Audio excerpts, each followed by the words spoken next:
listening to Sudbury News Talk. I want to show you something. Stand by. On the morning shift. Anything could happen. Sudbury News Talk on the morning shift.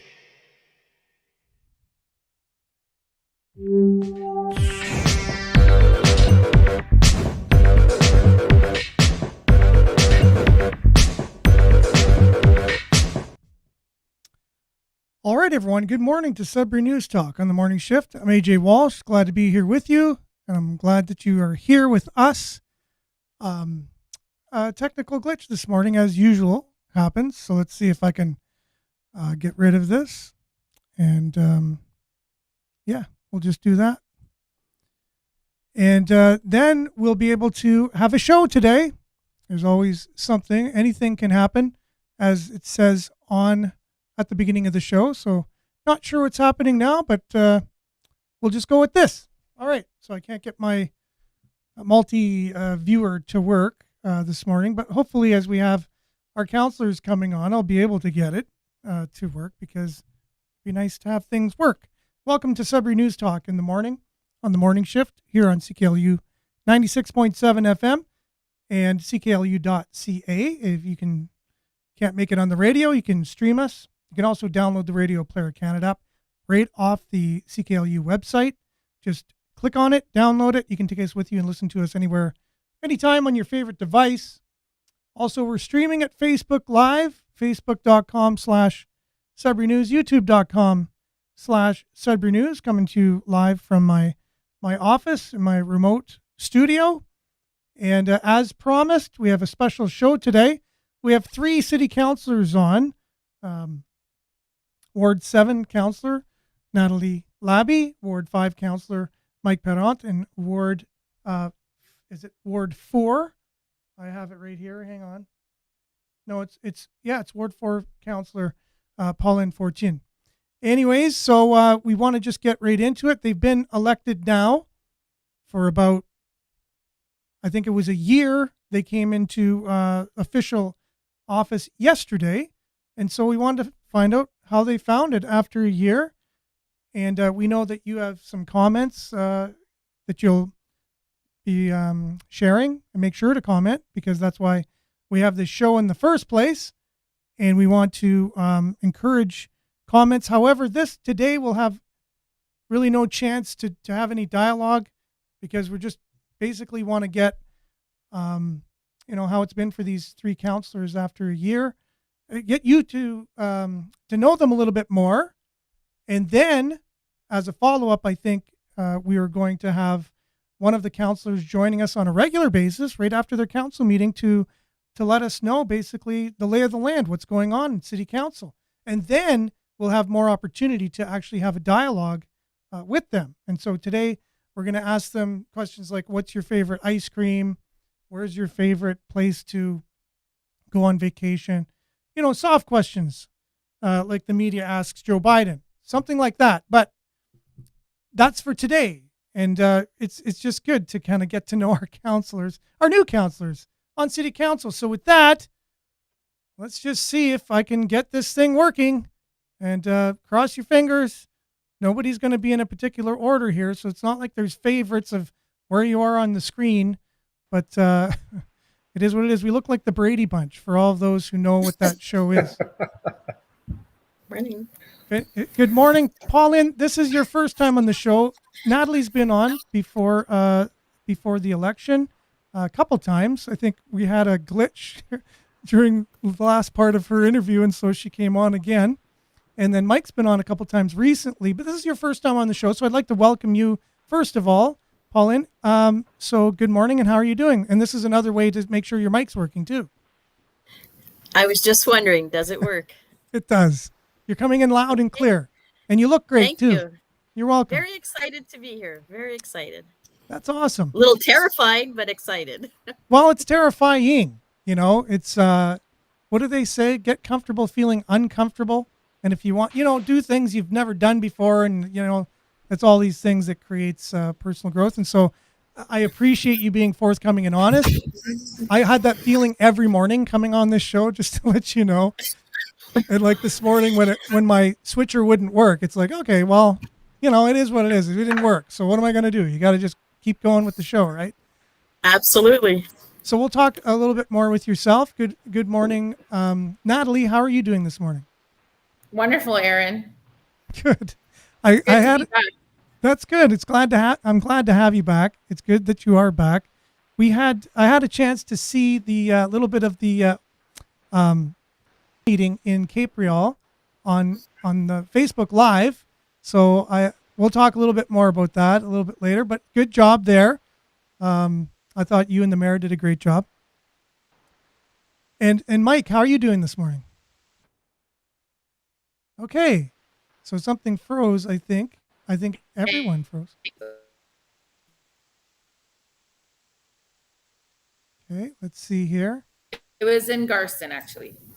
Oh, sorry, it was in Garson. Yes.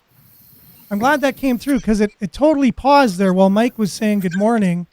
And on my end, it was totally glitching. So thanks for clarifying. The town hall was in Garson, which is still part of your ward, right?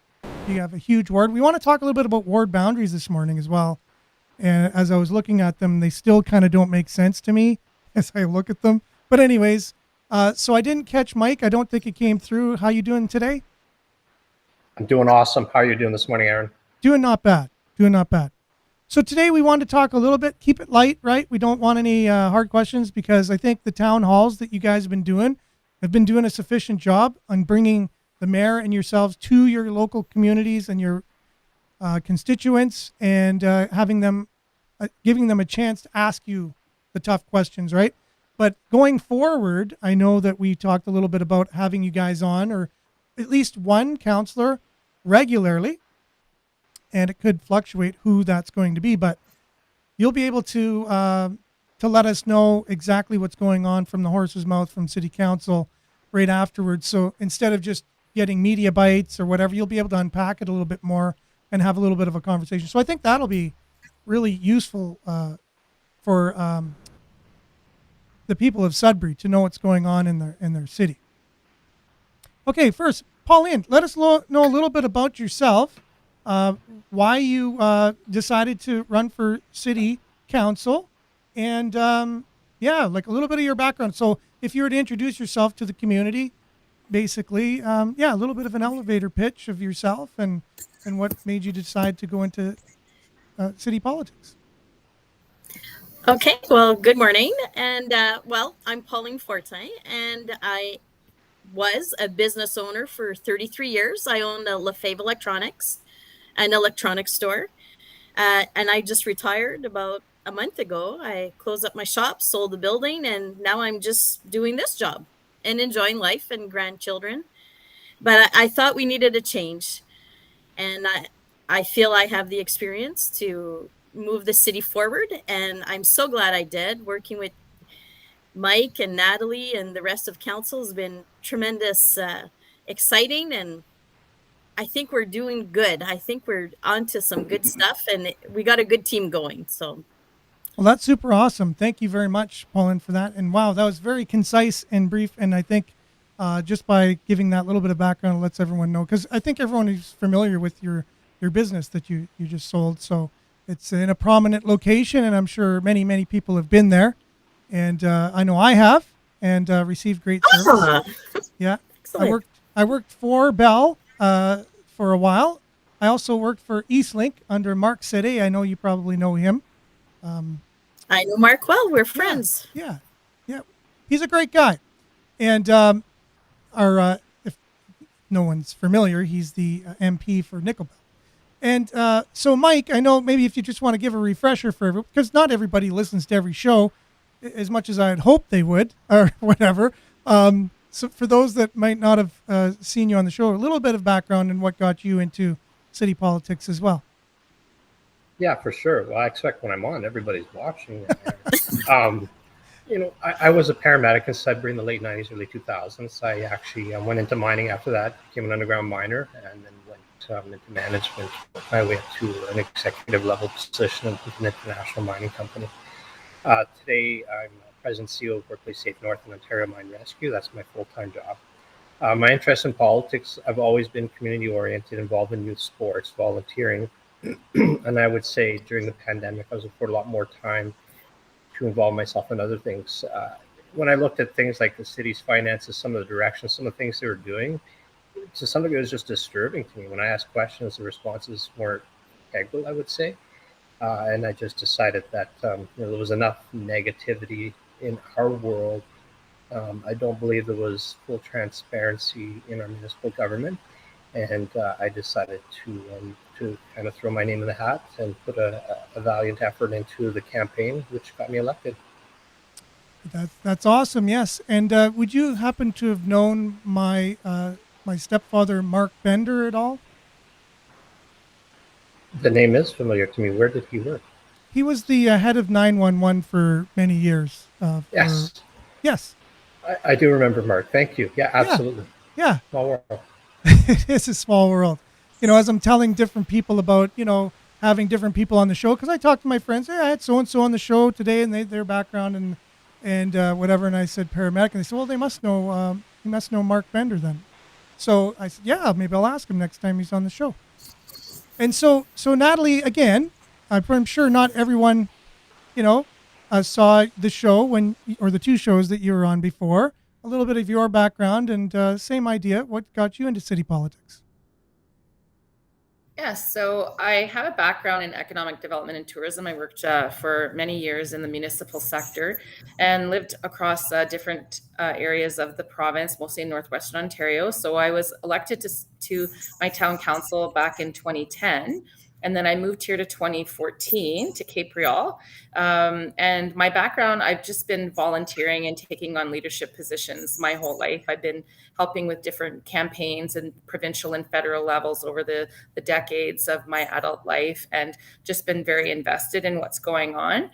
And I had been asked a few times, actually from the outgoing Ward 7 councillor and several others. And of course, he wasn't stepping up again to run. And I felt that it was a really good time to lend my side of things. I live in the ward. I feel that's very important. It's not something that we have to do, but I think that it's pretty important that we at least live close to where we're representing, so we're more connected to the people.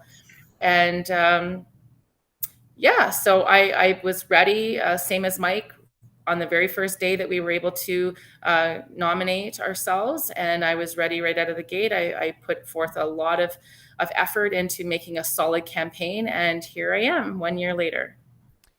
Well, it sounds like between everyone, there's a commonality that goes through the reasons why all three of you ran, and that's to make a difference, right? And you saw things that possibly were going on in the city that you thought could use a little bit of reworking, if you will, or do things a little bit better. So, Pauline, we'll just start with you.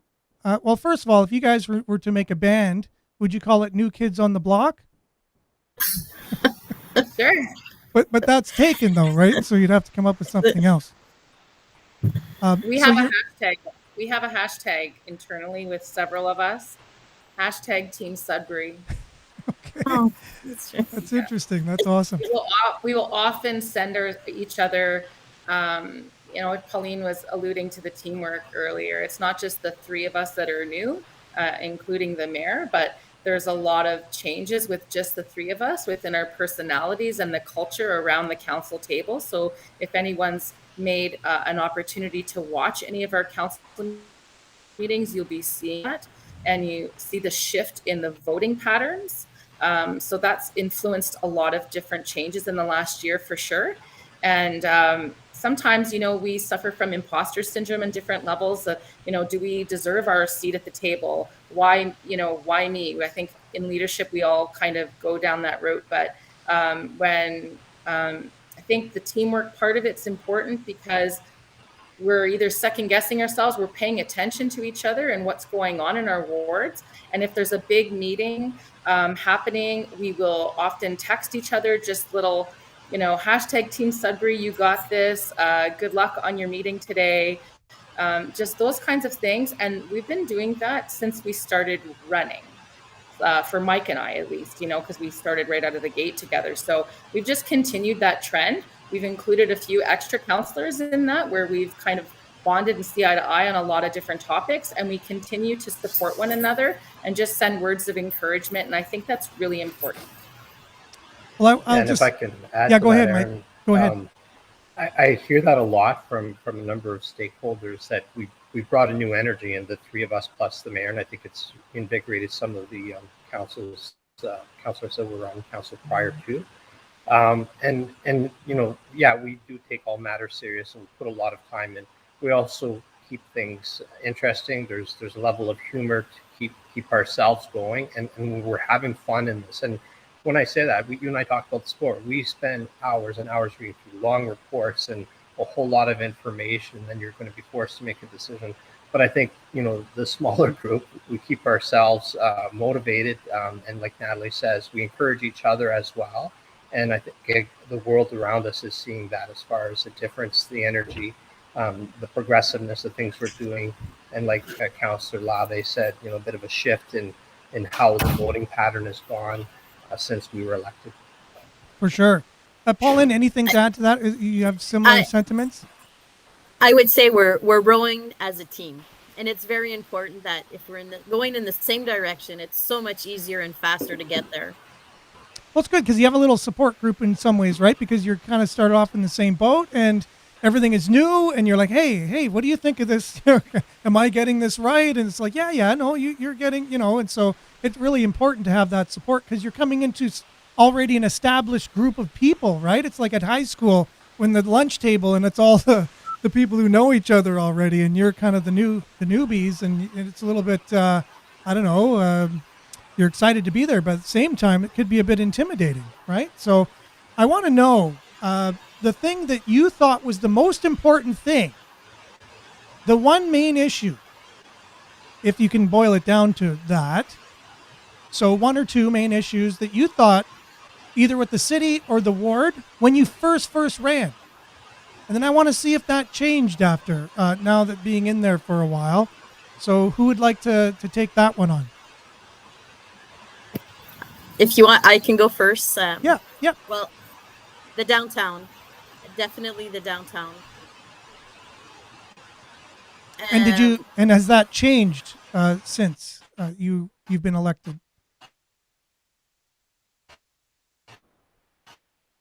For the downtown. It's still the $6 downtown. million library. Yeah, that Junction East project, that was a big concern of mine. All that money being spent on that one single project, and we're working on that right now, which is great. Yeah, I shared that same sentiment on the show so many times. I was just banging my head on the mic saying, what are we doing? What are we thinking? And then I was downtown, and they started doing some of the infrastructure work already for it. And I was like, no way. We take so long to do so many projects in the city, but this one seems to be like they're going so faster than anything on this. And I'm glad that the brakes at least were put on, and the new idea about using Tom Davies Square possibly, and these they just make more sense economically and infrastructurally and so on. So okay, so yeah, those are big issues, I think, with everyone. Who'd like to go next? Well, I gave you the pause, Natalie, so I'll jump in. I would say there are two key things. One being the city finances, which I'll leave. I think I can drop that, and everybody will know what I'm talking about. The previous councils made decisions to use up all of the reserves, or most of them, and we're off the mark by about $150 million from the KPMG report issued in 2017. To me, that's just disturbing, and that was an issue last night. We're talking about we need to buy new pumpers, where we get the money. Oh, we got to take out reserves, but we don't have any. Like, these are going to haunt us, these decisions of the past going forward. But the biggest thing for me is definitely persons experiencing homelessness, which, again, we talked on the show not long ago. And the amount, the more I spend time in this world, you're seeing just how much resources that this issue is causing us. You have 200 to 400 people who have all kinds of real issues, and to some degree, they're not in control of themselves. So we can't just fault them. They're really not able to think for themselves. But we look at the amount of resources it drains from the paramedic system, from the healthcare system, from police services. I think people would just be you know, surprised at just how much time and effort police services are taking dealing with persons who experience homelessness, and then the number of programs and groups trying to support, you know, what is a very small group in our city, but with serious issues and creating a whole lot of, you know, unintended issues within our city, everything from garbage cans to needles to on and on and on. So I think that one there is kind of one of my priorities to continue to work on that, which led to the motion that you know, the three of us actually sponsor and push on ending homelessness by 2030. So far, I'm seeing a theme between yourself and Pauline. Infrastructure, it costs money, so finances. You know, what are we building? These legacy builds, are we really making good decisions? And the downtown, which also includes people experiencing homelessness and other things, the housing, all this stuff. So far, there's a connection. And Natalie, yourself? Yeah, so in addition to the topics that they just shared, I would offer up the fact that our like so much beyond our roads, with our facilities and our recreation, you know, purposeful, you know, deferral of investment in those resources have put us in a position where we've inherited that. So we have to, you know, raise taxes a bit more than what we have been for sure, which is not palatable to the residents. But they need to understand that this council has inherited 23 years of, you know, many of those years not raising taxes at all, which makes people happy. But at the same time, we've depleted our reserves to move it into operations, try to shift money here and there, pay Peter, you know, take from Paul, or whatever you say. And I think that there was a consistent theme between the three of us with our campaigns, being that we kind of really need to have the courage to sit down and identify the need to haves versus the wants to haves. And I think we've done a good job at demonstrating that so far in a short time, that we are steadfast and very committed to making sure that we strike that balance. So, you know, the three of us represent outlying wards, which, as you know, amalgamation, even though it was 23 years ago, is very much still a four-letter word in our communities, because we feel we lost a lot of our autonomy. We lost a lot of core services, and, you know, control over winter road maintenance and bylaw issues and all these other kinds of things that people feel that take a lot longer now or aren't as prioritized as when we were our own communities. So it's definitely an issue. I tried, you know, we're not de-amalgamating. So I think that we're moving forward to just try and find some efficiencies and prioritize the outlying wards in different ways as best as we can collectively. Well, thank you very much. Much appreciated. Each of you speak very, very well, and you're very good communicators. Speaking of that, have each of you had your town hall meeting so far with the mayor? And if so, what were the main concerns from the people in your wards?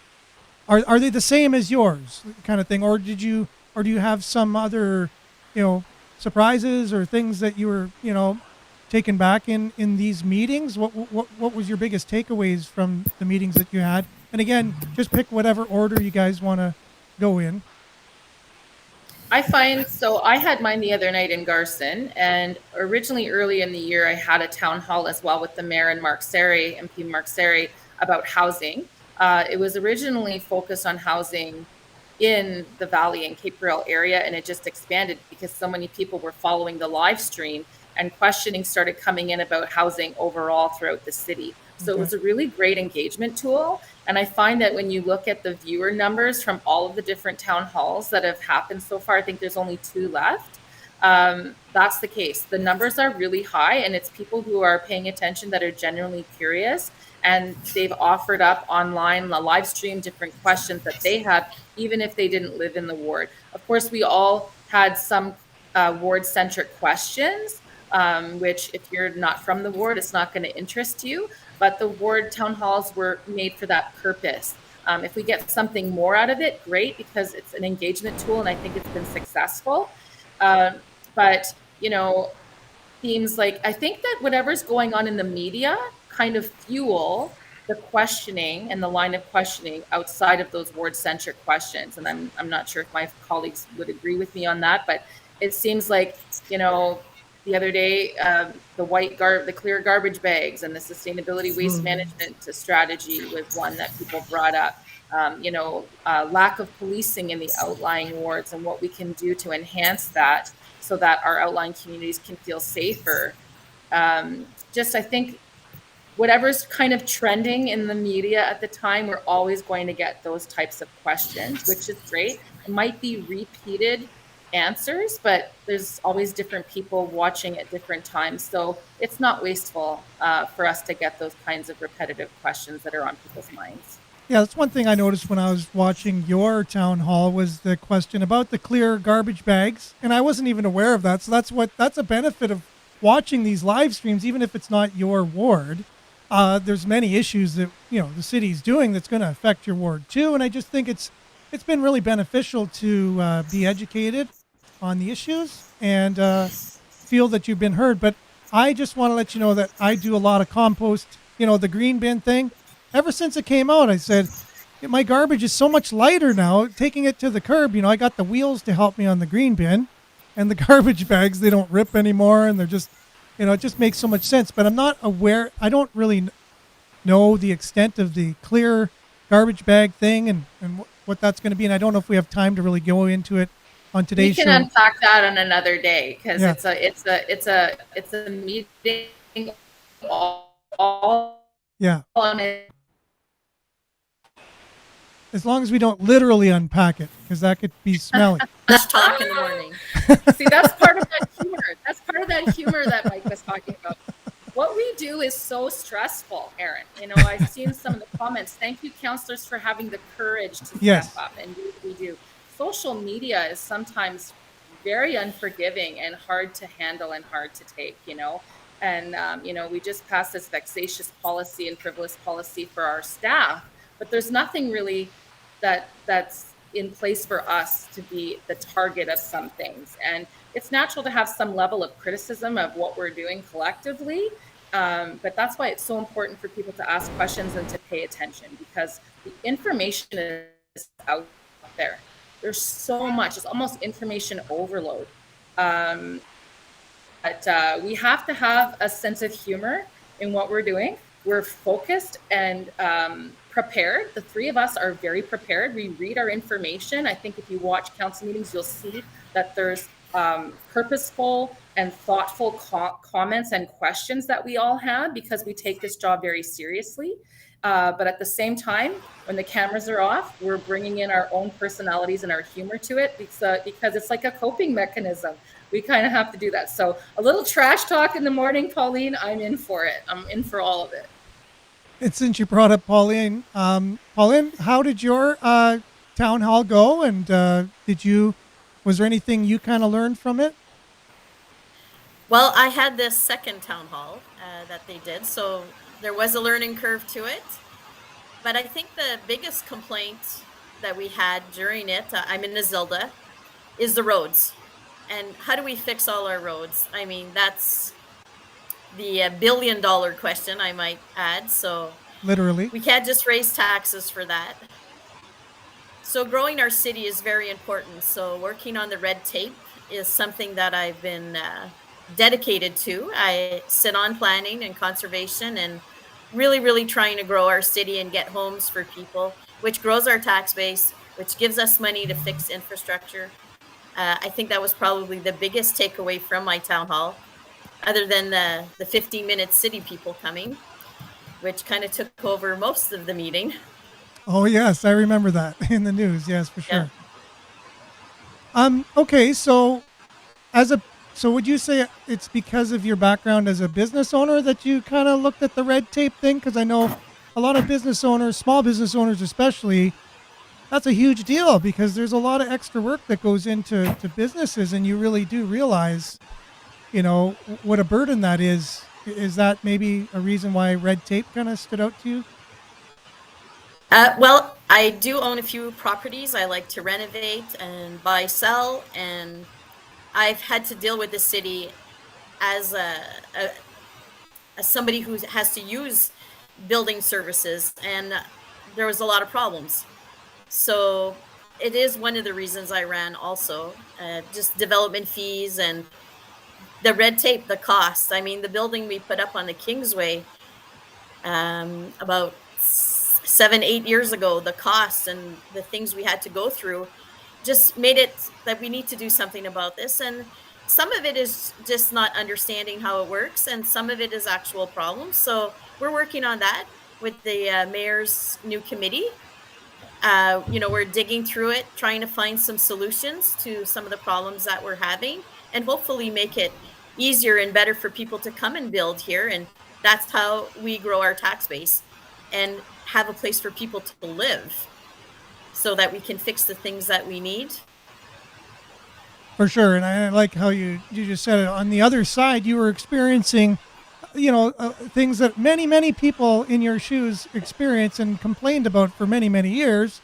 And Yeah. the way to do something about it is to get involved. And that's what you did. And I think that's the in whatever way you can. You don't have to be on city council. You can do even like things like I'm doing. This is something I can do to get involved, is to have the conversation. And I think it's really needed in the community, is to have this conversation so that people can understand the community we live in and what we can do to make it better. And there's so many things we could do. Now, switching to yourself, Mike, any takeaways from your town hall or any surprises? I don't think there were any surprises. Again, I opted to have my town hall in the new Sudbury area, so at MacJack High School, because the community there was concerned about the transitional housing project on Lorraine Street. So I just felt that myself and the mayor need to stand in front of that. And of course, that was one of the key topics, in addition to things like roads and increasing property taxes. I wouldn't say there were any surprises there. I just want to add to the tone of this council, 15-minute cities. I'm from a small northern town. I'm from a kind of lower middle income family, worked my way, worked hard to get through school. And I know Natalie and Pauline have very similar backgrounds. We're just common people who work really hard to get where we are. We have no connections to this other world. And I can assure you there are no plans to build anything like a 15-minute city in Sudbury at all. It's just not there. It doesn't exist. It will not exist. We want a healthy city. We have a large geography, and we want to make sure that all areas in our geography are well represented, that constituents, homeowners have the amenities. And with respect to property taxes, I also saw comments on that. When we put our names forward, we knew we're getting into a bit of a mess. And I think that we're trying hard to make decisions that are for the long-term benefit. And I think too often in politics, it doesn't matter if it's federal, provincial, or municipal, politicians make decisions that are short-term and almost so that they can win the next election. I think the three of us, I think I can speak for the three of us saying that really isn't our goal. All three of us, when we're talking and making decisions, we're looking at 10, 20, 30, 40 years and making sure we have a thriving, healthy city. So I think some of the viewers here may be confused by some of the decisions that are going to be made over the next little while, but I assure you there's a lot of time, thought, and effort put into these decisions. And what we're really looking at doing is making sure that our city is going to be a thriving city for the long term. And for that, it's going to take some bold, courageous, and well-thought decisions to get there. Well, I'm glad you said that, because it's something that I find very important, and that's leadership. And leadership sometimes isn't doing what the consensus is. I know it's a democracy and all that stuff, and you need that. But sometimes someone who has a vision, someone who has leadership capabilities, can take stands sometimes, even if it's not popular or whatever, and they just know through experience or whatever. They're just leaders. We have very few of those that I can see in our world. The real leader who has integrity, vision, they have good moral character, things like that. Got good character, period. And it's like, yes, and then they're not bought and paid for, or, you know what I mean? They don't have other agendas, and they're not working for someone else and whatever. And people have seen too much of this. And I think that's why people are a little bit leery these days. They want good leadership. They want someone who's actually going to go out and do something that's right for them. And, and we all have to, like you said, we all have to live in this city, so it's a little different here. We're not running a country or anything. So I think it's a little less prevalent in city politics. But speaking of that, I think the leader of the band of the new kids is the mayor, right? So he's new as well with you guys. They just had CTV do the a story on him last night. I watched it, and it seems like he's sticking pretty much with the vision that he carried into, that was part of his campaign. He has some good leadership characteristics. Overall, how do you find? It seems like he's able to kind of get everybody on board. It seems like everybody who was so upset before with the former mayor and council were really upset.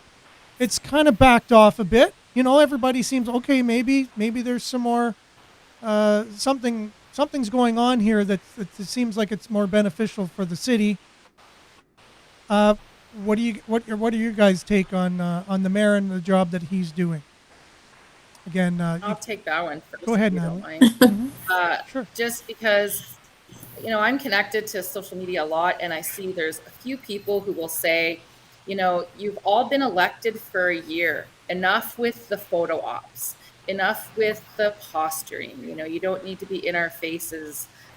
Just get on with doing the hard work that we elected you to do. But at the same time, those same few people are going to be the same ones in 4 years that says, hey, where was our mayor? Just like they did the last 8 years.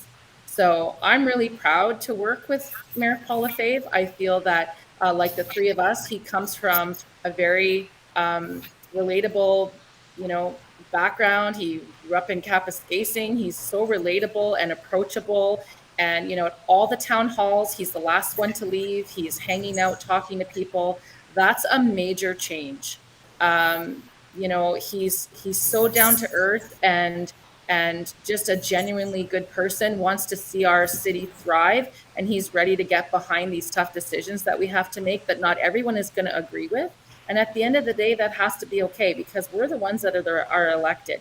We're the ones that are reading hours and hours and hundreds of pages of information that not only our very educated and competent staff put together before us, but other people as well in different sectors that, I'm not an engineer, I'm not a lawyer. He is, our mayor is. It's wonderful that he has those kinds of perspectives and those connections. But at the end of the day, we're all just very relatable people from regular backgrounds, and we represent a healthy cross section of people throughout the city. And I think that's what allowed people to vote for us. They saw that we were genuine in our approach to leadership and stepping up, and he exemplifies that. There's been a very positive culture change at City Hall as well, and I tell anyone that I talk to about that. And that's so important for building the morale of the people that we employ and that work for us. Because when you have people when you empower your people that work for you and they feel that that the work that they do is important, you're going to get more out of those people. And the leadership that Paul Lefebvre gives to our city is exactly that. So I won't apologize for going in front of people and showing where I'm at, all the events that I'm going to, because it's a juxtaposition to all the work we do behind the scenes. And that's the fun stuff. That's the fun part of the job, is getting out there and showing people and letting people know all the good things that are going on in the city as well, because we're so reactionary to say all the bad stuff and things that we have to work on. We know that. That's normal. But all the things that the mayor is participating in, his staff are doing a fantastic job at letting the people know. At the end of this term, regardless if he's reelected or what he decides to do another term or whatever that is, nobody in Greater Sudbury is going to say that our mayor was not present and engaged. And I could speak to that with a communications background. I think if you're doing the social media thing without the right intent, and you're just, people can see through that. But if you're literally just at an event and you're making it known and you're communicating, the social media is the greatest, tool to use to inform people if it's done in the right way. If you're doing it just for selfies and photo ops, like they say, and people can smell that these days. They know genuineness. But if you're truly genuine, I don't think there's anything wrong, and I think people would appreciate, knowing what's going on in a real-time basis. I think that's what social media was, the original intent was of that. Anyone else want to take on how you think the mayor is doing? Anyone think he's doing a bad job? Go ahead, Pauline. Okay. No, I was going to wait till Mike goes and then I can just say ditto. I'm not known for long speeches, so Paul is great. I've known him for a while, a longtime customer, and he's a real leader. He has a vision, and I think we're all on board, and I'm excited to where we're going. When he gave his speech yesterday and he listed all of the things that we've done in the last year, it was, oh yeah, we did that. Oh yeah, we did that too. And it was like, wow. And it's only been a year, but it's already been a year at the same time. And like I said, I think Paul is amazing. He's hardworking. I don't think people realize how many hours he puts in. And I'm very proud to be part of this team. So, all right, on. Much appreciated. So, Mike, are you going to say ditto? I was about to do that. You stole my thunder. No, I think that I share the views of Natalie and Pauline, and I know it's easy to criticize any public figure and say, there's this or that, and it takes a life of its own. The city was lacking leadership, and I don't want to knock people who were in the role before. They went in with good intentions, they worked hard, but there was definitely a void of leadership, and that was apparent in a lot of things. So you'll hear of social and articles, knocks against some very senior staff. Now that we have leadership, and it's taken a few months for kind of Paul to settle in and push his agenda with the support of council, we're starting to, all of us, row in the same direction. Even, I find that the most senior staff, we're all kind of getting onto the same page. And that's actually quite an accomplishment to do that in less than 12 months. So I really believe that the next 3 years are going to be very defining for our city. I think I'm quite excited. Is it a lot of work? It absolutely is. And again, when it comes to like social media presence, you try and be involved in the community, not just your ward, but to show your involvement so you can listen and understand, because you're making decisions for your ward, you're making decisions for the city as a whole, and you're also making decisions as a board of governors, looking at the big financial picture and other large picture items. So I think Paul's definitely the right person at the right time for this position. We don't have to agree on everything, but we definitely have, very respectful conversations on all things. And we exchange respectfully opinions and views. And I believe he's going to be key reasons why we're going to accomplish a lot of great things for the next few years. My experience here in Sudbury, and it might not be the same experience as everyone, but I found it a segmented city, being here since I was 15 years old, originally growing up in Sault Ste. Marie. So I do have something to compare to, as many of you do as well, as a point of reference. But I found Sudbury very compartmentalized. And I think that's possibly a reason that certain things haven't been able to get accomplished over the years. And leadership brings those different groups to the same table and is able to take everyone's, what can benefit everybody and what can everybody contribute, rather than one group wants to do all the contributing and get all the benefits, and then the other group can't get it. And so you really do need to bring everyone to the table. And on that note, one thing, and I promised I wouldn't bring up any, hard issues or whatever on the show, but one that I don't think is a hard issue, but I think it has been an issue in the city, and the mayor spoke to it at the last town hall in Garson, and that's the arena, right? We originally had the idea of the $900 million library. Was that what it was going to be? And then down to $600 million. But then now we're looking, now we're looking at the idea of what we're going to do with the Sudbury Arena. And I know, so right now, I just want to know where each of you stand on that, because there's three main options. One is to put lipstick on the old arena, and one is to totally refurbish it and make it, as modern as you can. And then the other one is to totally just go new with everything, right? So and I think this was in the news, so it's nothing, and people could go look up where you guys stand on it. But just for people watching now, which one of those three are you guys in for? Okay, let's Nobody go. wants to go first. Mike, you go first. You go first, Mike, because I don't think you went first yet. So. I know many of your viewers are really frustrated with the amount of consultants and reports and stuff that we ask for. So for me, I'm leaning towards options 2 and 3, but to be able to say I will choose one, we absolutely need all of the information. And with that, the 75-year-old building we have today, I can't say, oh yeah, we're just going to spend $100 million to that building and find out that the foundation and the piles that are supporting it are actually degrading and the building won't last another 15 to 20 years. So, waiting for more information. I definitely don't want to expose property owners to significant increase in taxes as a result of an arena that only a part of our population is going to take advantage of. Hypothetically, if a renovation is difficult or going to be maybe improbable to give us the duration we get out of the building and we had to look like a new build, then we need to really think out how we're going to finance that, because it's not going to go on the tax levy fully. I mean, maybe a small portion, but we need to find creative ways to help finance that.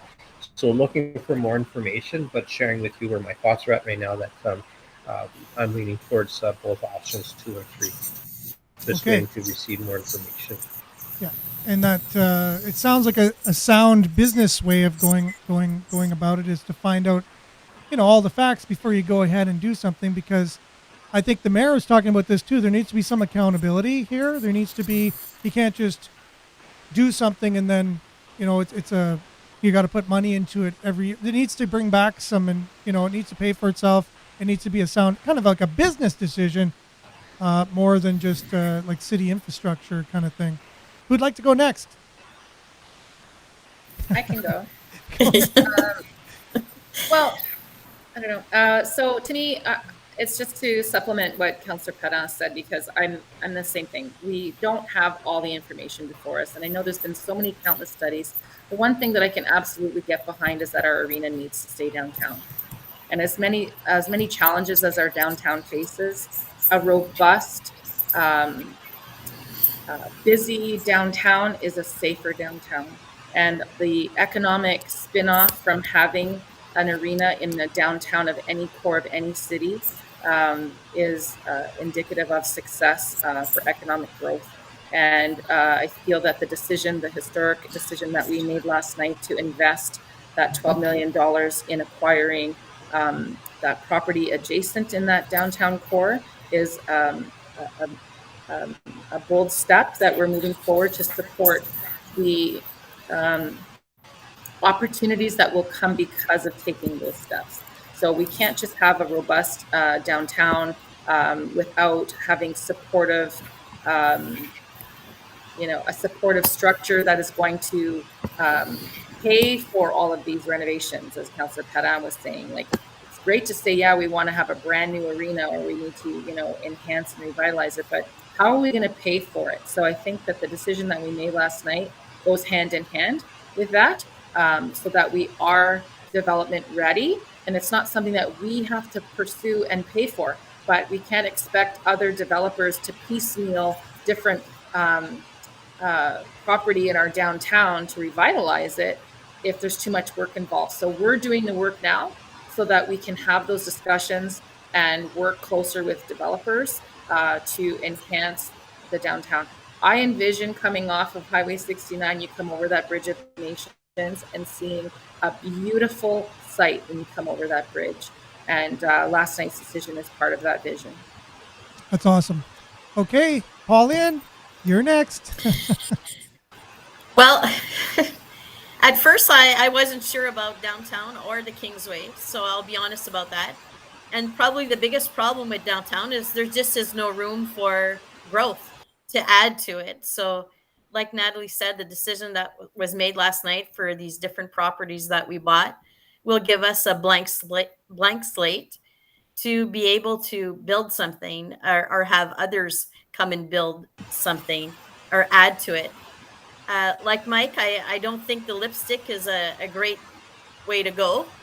I'm definitely on option 2 or 3, depending on what the reports come back and tell us what the state is, what it's going to cost, how long will that last, that we'll be able to make some decisions. And hopefully with all of the land that we have now, we'll be able to get some partners to come and join us in building a great downtown, or add to our already great downtown.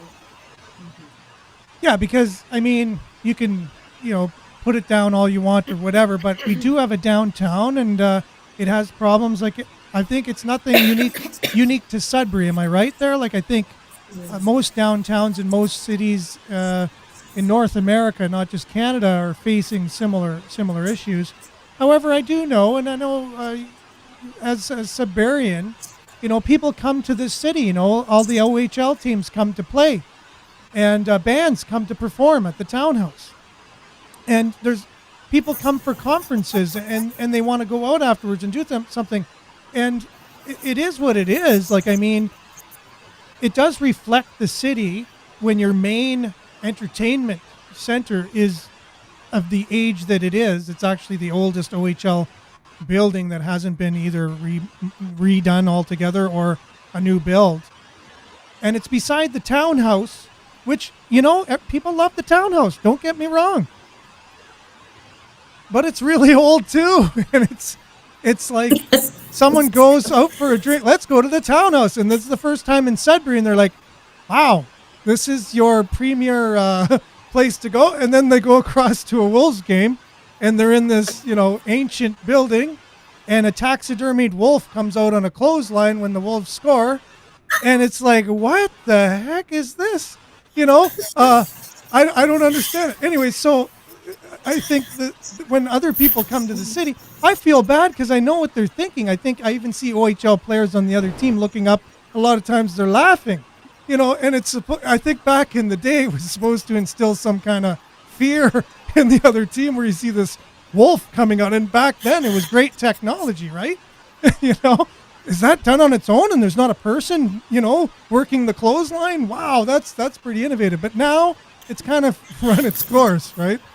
So definitely, I hope something can be done there and done soon enough. And yes, we need to get people to the table. I'm doing my part just to let you guys know, to put together people that I know from Valet and Glencore and other kind of businesses that have benefited from being in this community, and getting them to the table as well. I spoke to a very high person at Valet the other day, and I said, hey, what about this new arena? And just to let you know, he laughed at first. He's like, what?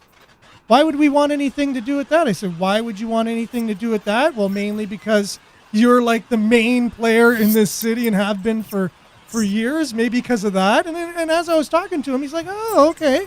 Yeah, you know what? Yeah, it makes sense. So I think the conversation is needed with these actors in the city, and get them all at the same table. Don't exclude anybody. Just think about who could have something to do with this and contribute. And I think that's the way to go. I could be wrong on this. I don't think I am, though. I think you need outside sources as well as you need a group effort. You need everybody on the same page. It's a big project. It's nothing, So AJ, I just wanted to touch on what you were just saying about some aspects of our downtown, and I feel that all of what you just said actually makes us unique and better. I've gone to Nashville, I've gone to New York, I've gone to a lot of places that are touristy, and there's a really great mix of old and new. The facades might update and everything, but it's the culture and it's the feeling. Both Mike and I work downtown. I feel safe as a woman walking downtown. Our downtown is not any different than any other city. It's just what we see when we come here. There's tons of parking, folks. It's just you have to do a little bit of walking sometimes, and that's not any different than you're still going to have paid parking in any other city, and people still visit the downtowns. So I'm a downtown supporter. It doesn't matter if people don't agree with that, but I feel that all of us on council and all of us who live in this city have to start talking positively about our city and be true ambassadors for our city at every opportunity, instead of bashing and criticizing all parts of it. Because if we want to grow our city, we want to make sure that when people research and see what the people living here have to say about it, are proud to live here. I just spent an hour on a radio station out of Calgary last week talking about all of the wonderful things that we're doing here in Greater Sudbury to make it livable and a wonderful place to live. So I don't stand behind people bashing any part of our city. Do we have work to do? Do we have improvements? Absolutely. Can we do it completely on the tax levy? Absolutely not. We need our province to be stepping up to help all of us, not just in Sudbury, but across our province with all the different issues that are plaguing our downtowns. But I'm a downtown supporter. I am a Greater Sudbury supporter overall. Our outlying communities have amazing things happening in their little downtowns, even though they used to be thriving. We've got so many people working hard to sustain that culture and that pride. And that includes all of our small entrepreneurs that are doing the best they can to keep our downtown vital and working within the arts and culture that we have in our downtown. So that's all I'm going to say about that. Yes, and I think some of the one listener in particular thought that I was getting negative on Sudbury, but it's not that at all. It's just we wouldn't be talking about a new arena if we didn't already understand what that's going to do to the city. And you don't have to get rid of all the old. It's just you need certain things to be up to speed and up to par. And we all know that. That's why we're looking at this. That's why it's an important thing for the city, right? We got to do it right. And there's a lot of people who love the taxidermied wolf. I know that. I know as a kid, people went out and saw the games and they want it to stay. I think put a glass case around it, have it in the lobby so people can see it. But I don't know. That's just my own suggestion. But anyways, thank you so much, guys, for being on today. And thanks, Natalie, for ending with that very positive take. It's like, an internet company's not going to get a lot of calls saying, oh, every day, thanks, my internet's working.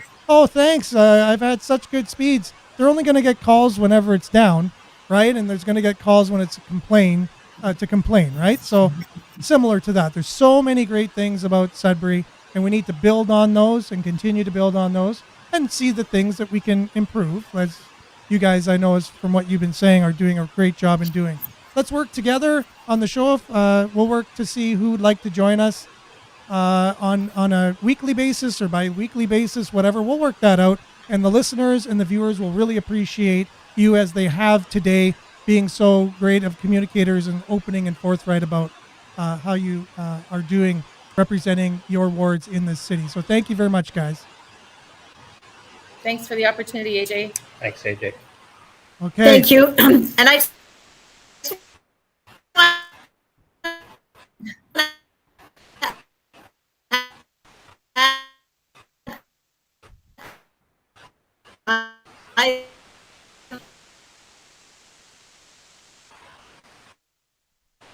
it needs to us.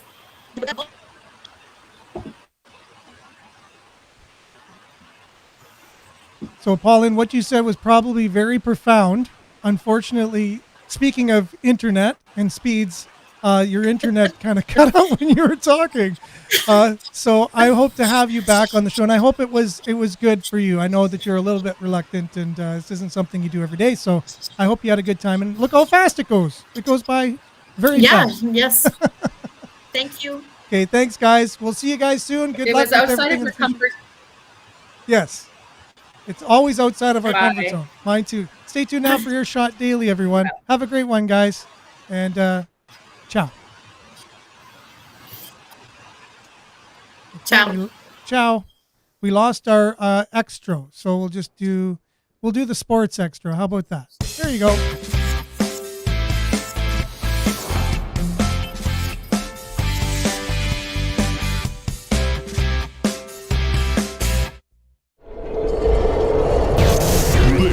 This is Sudbury News Talk on the morning shift.